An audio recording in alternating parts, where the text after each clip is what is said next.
आखिरकार क्यों चिराग पासवान ने एनडीए में हुई नरेंद्र मोदी की औरंगाबाद और बेगूसराय वाली सभा से दूरी बना ली। आपको बताते हैं कि चिराग पासवान 3 कारणों की वजह से एनडीए से दूरी बनाए हुए हैं।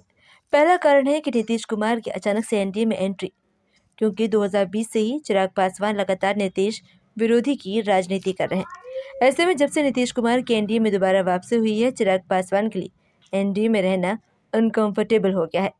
चिराग पासवान को समझ नहीं आ रहा है कि एनडीए में रहें या ना रहें, और अगर रहते हैं तो आगे चलकर जब चुनाव प्रचार का वक्त आएगा तो चिराग पासवान नीतीश कुमार के लिए चुनाव प्रचार कैसे करेंगे, ये बड़ा सवाल है जिस पर चर्चा की जा रही है। चिराग पासवान, साथ ही आपको बता दें कि पशुपति पारस की मौजूदगी से भी चिराग पासवान एनडीए में असहज है।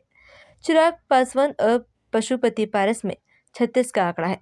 रिश्ते में तो दोनों चाचा भतीजे लगते हैं और दोनों के बीच ही हाजीपुर की सीट को लेकर बवाल मचा हुआ है। इन सब के बीच जिस तरीके से पारस ने चिराग की पार्टी तोड़ी और उनको पार्टी और परिवार से अलग कर दिया, ये बात अभी भी चिराग पासवान पचा नहीं पा रहे हैं। ऐसे में पारस के साथ रहकर एनडीए में काम करना चिराग को अनकंफर्टेबल कर रहा है। तो वही तीसरा कारण ये है कि चिराग पासवान के एनडीए में न रहने की और भी वजह है। चिराग पासवान को मन मुनाफिक सीट नहीं मिल रही है। चिराग पासवान अपने आप को बिहार में एक प्रभावशाली नेता मानते हैं, जिनका अपना एक फेस वैल्यू भी है। इन सब के बीच एनडीए में चिराग पासवान को समझ नहीं आ रहा है कि उनको कितनी सीट मिलेगी। अगर 2-3 सीट देकर मोदी सरकार उनको एनडीए में रखना चाहेगी तो ये बात चिराग को असहज कर सकती है।